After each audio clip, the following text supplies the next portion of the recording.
En la entrevista de 5 minutos, esta mañana vamos a hablar de un tema de salud que nos tiene que preocupar a todos. ¿Cómo detectar un derrame cerebral? Para ello tenemos un neurocirujano, el doctor Zanoni Yada. Bienvenido, ya rato que no nos acompañaba. Sí, ya rato. Pero estamos aquí con ese tema que nos pedían también en las redes sociales. Doctor, ¿qué síntomas nos tienen que alarmar por un posible derrame cerebral?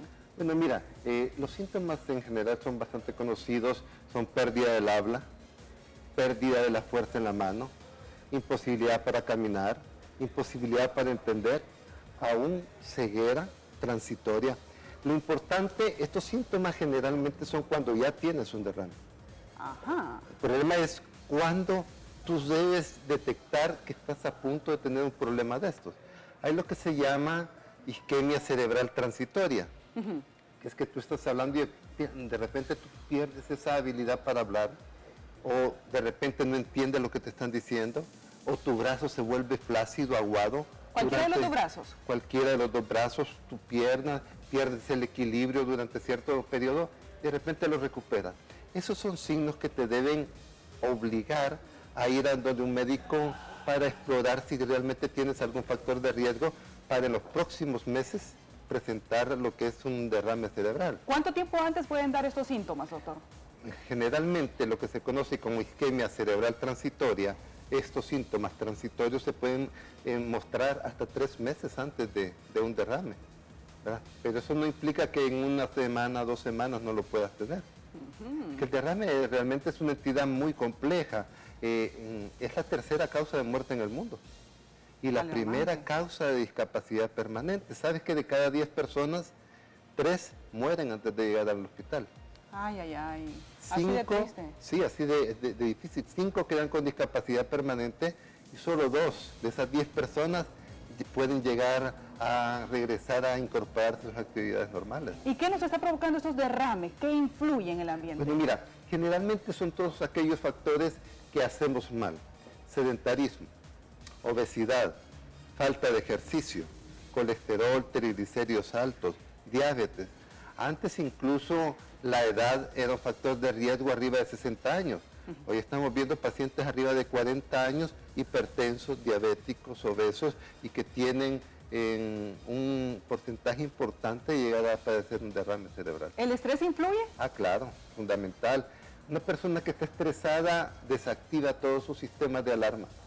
Su cuerpo se entorpece, tiene problemas para dormir, insomnio, dolor de cuello, espalda, y todo eso genera un estrés en tu organismo que finalmente llega a aumentar la presión arterial, llega a haber falla cardíaca y puede provocar y ser un factor importante en el desarrollo de un derrame cerebral.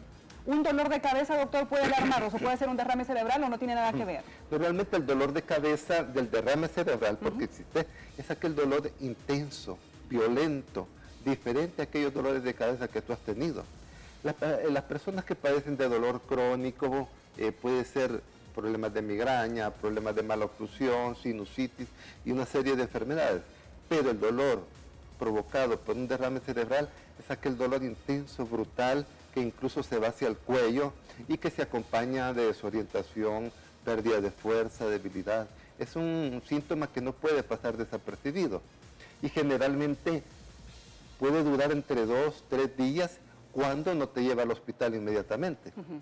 Entonces, toda persona que tenga esa característica, que tenga un dolor diferente a los que ha tenido en los últimos 10, 15 años de su vida, debe motivar una consulta porque es uno de los síntomas importantes en un derrame cerebral. Y me llama la atención cuando usted dice, es obligación consultar y de hecho nos está dando cierto tiempo. Claro, mira, cuando tú tienes, suponte en este momento, tú comienzas con pérdida del habla, pérdida de la fuerza de las manos, debilidad, solo tenemos alrededor de 6 horas para llevarte a un procedimiento y destapar esa arteria que se ha destapado. Es como un cateterismo cardíaco.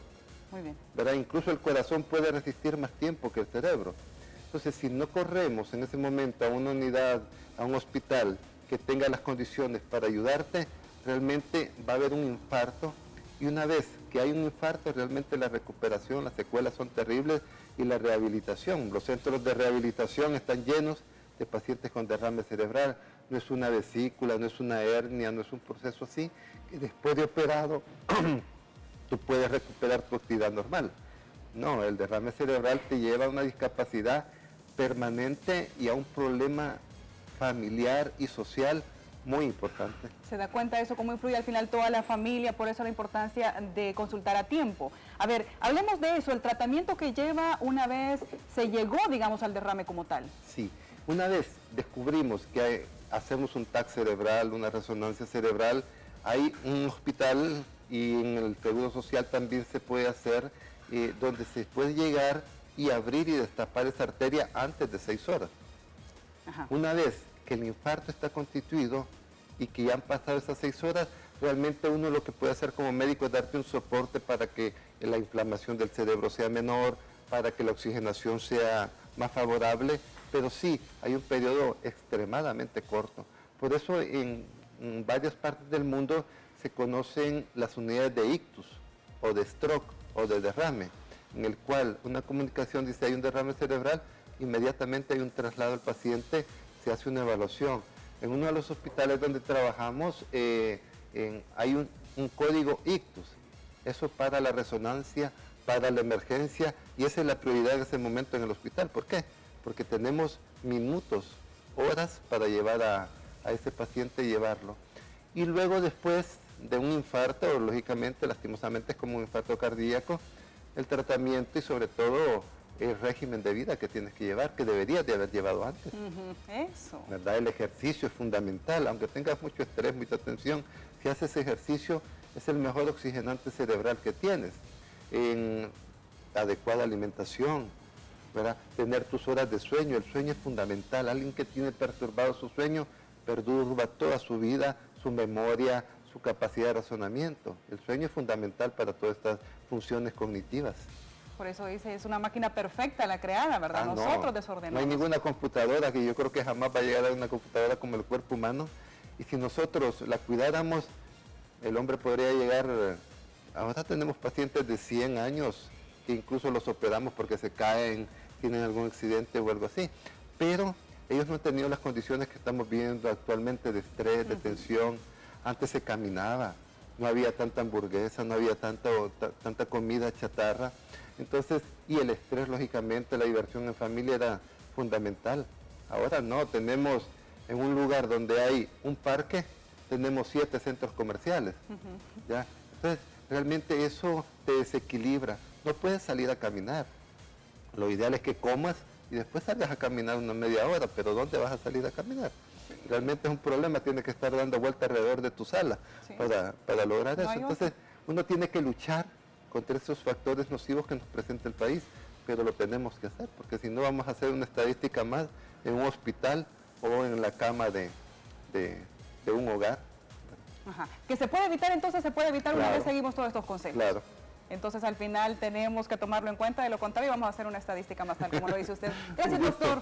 Vamos a seguir en cuenta esas recomendaciones que nos da y al final la salud es lo más importante.